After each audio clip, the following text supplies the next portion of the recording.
Alhamdulillahirabbil alamin. Wassalatu wassalamu ala asyrofil anbiya'i wal mursalin wa ala alihi wa sahbihi ajma'in bi rahmatika ya arhamar rahimin. Alhamdulillah nahmaduhu wa nasta'inuhu wa nastaghfiruhu wa na'udzu billahi min shururi anfusina wa min sayyiati a'malina. May yahdihillahu fala mudilla lahu wa la yudlilhu fala hadiya lahu. Asyhadu an la ilaha illallah wahdahu la syarika lahu wa asyhadu anna Muhammadan abduhu wa rasuluh. Allahumma shalli wa sallim ala nabiyyina Muhammad wa ala alihi Muhammad wa man tabi'ahum bi ihsan ila yaumil qiyamah wa ba'd. Qala Allah ta'ala bil Qur'anil Karim, a'udzu billahi minasy syaithanir rajim. Wa laqad karamna bani adama wa hamalnahum bil barri wal bahri wa razaqnahum minat thayyibati wa fadalnahum ala katsirin mimman khalaqna tafdila. Wa qala aidan, ya ayyuhalladzina amanu taqullaha haqqa tuqatih wa la tamutunna illa wa antum muslimun. Jemaah Jumat yang dirahmati Allah Subhanahu wa taala, marilah kita senantiasa memperbanyak rasa syukur kita kepada Allah Subhanahu wa taala dengan sebenar-benarnya syukur, yaitu dengan kita senantiasa meningkatkan kualitas keimanan kita, ketakwaan kita, ibadah kita, dan semua amal-amal soleh yang senantiasa kita niatkan hanya lillahi ta'ala. Semoga dengan kita memperbanyak amal soleh, memperbanyak ibadah kita, menguatkan keimanan dan ketakwaan kita kepada Allah Subhanahu wa taala, Allah senantiasa ridho dan memberkahi kehidupan kita. Sehingga dengan ridho dan keberkahan Allah itulah menjadikan kita orang-orang yang senantiasa menjalankan kehidupan ini, menjadikan kehidupan yang senantiasa diberikan keselamatan, baik keselamatan dunia dan keselamatan akhirat. Dan semoga kita termasuk orang-orang yang beruntung nantinya di yaumul akhir, kita mendapatkan jannahnya atau surganya Allah Subhanahu wa taala. Allahumma amin ya rabbal alamin. Salawat dan salam semoga tetaplah tercurah kepada putra kita, suri teladan kita, panutan kita baginda Rasulullah Muhammad sallallahu alaihi wasallam. Semoga dengan kita senantiasa beritibar kepada beliau, mengikuti sunnah-sunnahnya di dalam kehidupan kita, kita termasuk orang-orang yang dicintai oleh Rasulullah SAW dan dimudahkan untuk mendapatkan syafaatnya nanti di yaumul akhir. Amin amin ya rabbal alamin. Saudaraku kaum muslimin yang dirahmati Allah Subhanahu wa taala, mungkin setiap pagi ketika kita bangun tidur, kita menyaksikan matahari yang terbit dari sebelah timur, ataupun ketika sore hari kita melihat matahari itu terbenam di sebelah barat, ataupun ketika di malam hari kita merasakan dinginnya angin malam, bahkan mungkin di siang hari kita juga merasakan panasnya matahari sehingga kita bisa mengeluarkan keringat dari pori-pori kulit kita. Artinya apa? Saudara yang dirahmati Allah Subhanahu wa taala, ketika seseorang yang beriman kepada Allah Subhanahu wa taala, dia mampu menggunakan akalnya, menggunakan pikirannya, menggunakan hatinya, ternyata setiap detik yang kita lewati, setiap menit yang kita jalani, itu semata-mata Allah memberikan kenikmatan kepada kita semuanya. Jangan sampai ketika kita bisa merasakan dinginnya angin malam, merasakan panasnya terik matahari di siang hari sehingga kita berkeringat, tapi justru kita jauh dari Allah Subhanahu wa taala. Karena apa? Ketika kita mampu merasakan hal-hal seperti itu, berarti Allah itu telah memberikan nikmat kepada kita semuanya. Coba kita pikirkan, seandainya udara dingin justru kita berkeringat, itu menjadi masalah buat kita. Berarti Allah mencabut kenikmatan yang normal buat kita. Ketika mungkin di panas matahari yang terik, justru kita kedinginan, justru ternyata kita tidak mampu mendapatkan kenikmatan yang Allah berikan kepada kita. Artinya apa? Saya menasihati diri saya pribadi dan panjenengan semuanya hadirin sidang Jumat ini. Marilah semua nikmat yang Allah berikan kepada kita, dari ujung rambut sampai ujung kaki kita, bahkan rezeki yang setiap hari diberikan kepada Allah kepada kita gunakan sebesar-besarnya untuk senantiasa taat kepada Allah Subhanahu wa Ta'ala. Setelah itu, ketika kita mampu memaksimalkan semua nikmat itu untuk ibadah kepada Allah Subhanahu wa Ta'ala, mari kita introspeksi diri kita. Bapak Ibu jamaah Jumat yang dirahmati Allah Subhanahu wa Ta'ala, hakikatnya di dalam diri kita seorang manusia ini ada 3 hal, ada 3 potensi yang harus senantiasa kita pahami. 3 potensi itu butuh asupan atau gizi. Setiap kita pasti punya hati, setiap kita adalah punya ruh, setiap kita punya akal pikiran, dan setiap kita pasti punya raga atau jasad. Ketiga hal potensi yang kita miliki ini butuh suplai makanan masing-masing.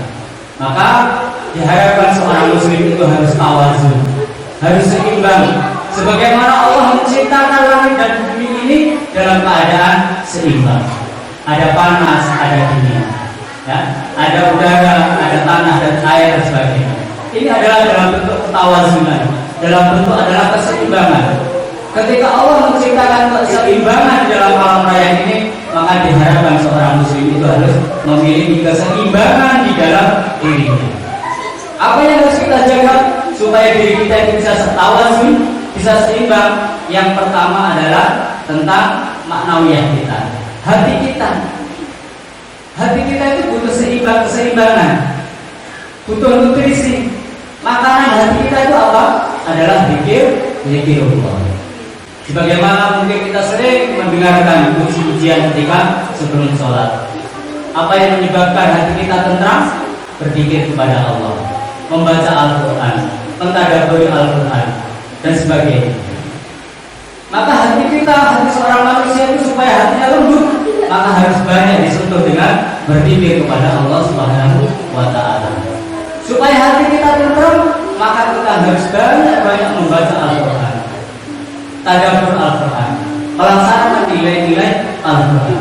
Insya Allah ketika kita itu mampu mendekatkan diri kita dengan zikir, dengan banyak tilawah Al-Quran, hati kita menjadi tenang.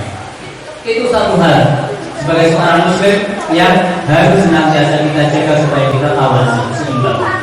Yang kedua adalah potensi yang harus kita jaga sebagai seorang manusia itu adalah kita mempunyai akal pikiran. Apa makanan akal pikiran kita? Akal pikiran kita itu adalah suplainya adalah ilmu. Maka hadis Rasulullah SAW, mencari ilmu seorang muslim itu adalah wajib. Supaya apa? Seorang muslim itu bukan hanya cerdas, tapi ketika kita memiliki ilmu itu memudahkan ketika kita mendapatkan permasalahan-permasalahan di dalam kehidupan kita. Sehingga di dalam hadis Rasulullah sampaikan juga, apabila kita mendapatkan masalah, maka carilah ahli yang menyelesaikan masalah. Artinya apa? Saudara yang dirahmati Allah Subhanahu wa Ta'ala, supaya kita tawazun sebagai seorang muslim, supaya kita seimbang, hati kita sudah banyak berzikir kepada Allah, banyak tilawah Al-Quran, maka pikiran kita itu harus dipenuhi isinya. Apa? Yaitu ilmu. Banyak di dalam tuntunan-tuntunan Rasulullah SAW yang menganjurkan seorang muslim itu harus kaya dengan ilmu. Bukan hanya ilmu dunia saja, tapi juga ilmu akhirat. Karena sesungguhnya kehidupan kita di dunia itu adalah sementara, tapi kehidupan di akhirat adalah kekal abadi selamanya. Maka bagi orang-orang yang cerdas, orang-orang yang beriman yang pandai, maka dia akan senantiasa menyiapkan semua potensi yang dimiliki itu untuk meraih pahala akhirat. Karena sesungguhnya akhirat itu adalah sesuatu yang nyata, bukan hanya sekedar angan-angan. Kenapa saya bilang akhirat itu nyata? Cobalah kita bayangkan, cobalah kita renungkan. Mungkin ada saudara kita, mungkin ada teman kita yang kemarin kita sudah ketemu, sekarang sudah tidak ada. Ataupun orang tua kita dulu yang melahirkan kita, yang merawat kita, yang mengantarkan kita hingga dewasa, hari ini pun juga mereka sudah dipanggil Allah. Artinya apa? Akhirat itu adalah nyata. Hari akhir itu adalah nyata. Maka marilah kita siapkan bekal yang sebanyak-banyaknya untuk bekal akhirat supaya kita menjadi orang-orang yang beruntung. Kedua, tadi masalah kebutuhan pikir atau kebutuhan ilmu pada diri kita supaya kita tawazun. Yang ketiga adalah seorang muslim itu harus senantiasa menjaga fisiknya, menjaga jasad diahnya, supaya apa? Sepandai apapun kita, sebaik apapun keimanan dan ketakwaan kita, tapi ketika fisik kita rapuh, maka kita sulit untuk melaksanakan ibadah-ibadah itu dengan baik. Sholat yang baik, sholat yang sempurna itu sesuai dengan tuntunan Rasulullah SAW. Kita juga bisa berdiri, kita juga bisa rukuk, kita bisa sujud dengan sempurna. Tapi ketika kita sakit, badan kita tidak mampu menopang tubuh kita, maka potensi-potensi untuk melaksanakan amal yang sempurna itu bisa berkurang. Sehingga perlu seorang muslim itu memperhatikan jasadnya, memperhatikan makanannya, memperhatikan minumannya, dan memperhatikan bagaimana mencari rezeki, dan ketika rezeki itu kita dapatkan, kita untuk merawat jasad kita. Supaya apa? Jasad kita itu mampu kita ajak untuk beribadah kepada Allah Subhanahu wa Ta'ala. Intinya, saudaraku yang dirahmati Allah Subhanahu wa Ta'ala, Allah menciptakan semua apa yang ada di langit dan bumi ini dalam keadaan tawazun, dalam keadaan seimbang. Maka seorang muslim itu harus memiliki jiwa yang seimbang, memiliki pikiran yang seimbang, dan memiliki jasad yang seimbang. Supaya apa?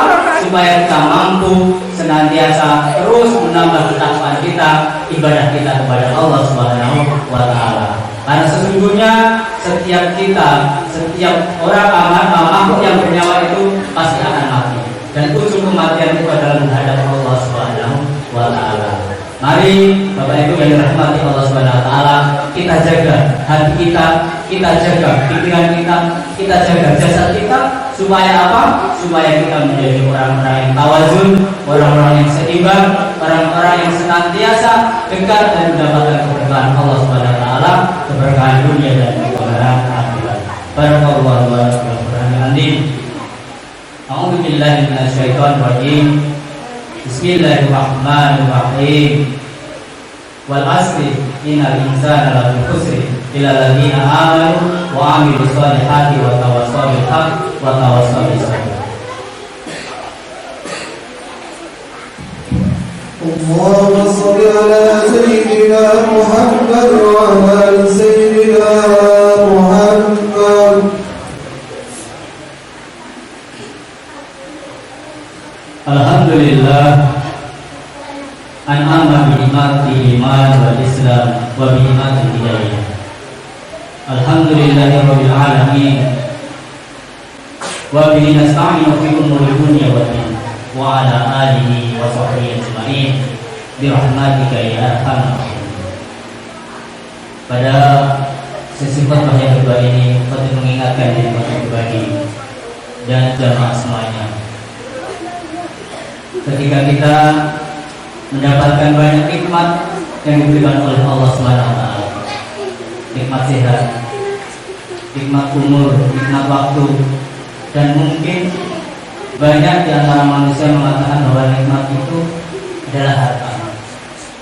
Maka gunakanlah semua nikmat itu benar-benar kita arahkan untuk senantiasa beribadah kepada Allah Subhanahu wa Ta'ala. Mungkin sebentar lagi, 1 bulan lagi kita sudah menghadapi atau menemui Idul Adha. Saya mengingatkan Bapak Ibu yang dirahmati Allah Subhanahu wa Ta'ala, barangkali mempunyai kelebihan rezeki, tunaikanlah ibadah kurban. Karena sesungguhnya ibadah kurban itu sangat besar sekali pahalanya. Bukan hanya sekedar bulu ataupun kuku-kukunya dan sebagainya sebagai imbalan pahala, tapi sesungguhnya banyak sekali makna ketika seorang muslim yang diberikan kelebihan harta, dia mampu melaksanakan ibadah kurban itu bukan hanya mendapatkan pahala dari Allah Subhanahu wa Ta'ala, tapi insya Allah keberkahan yang lain itu juga akan didapatkan. Mungkin di lain waktu kita di masjid ini bisa mengadakan sebuah kajian terkait dengan pentingnya kita melaksanakan.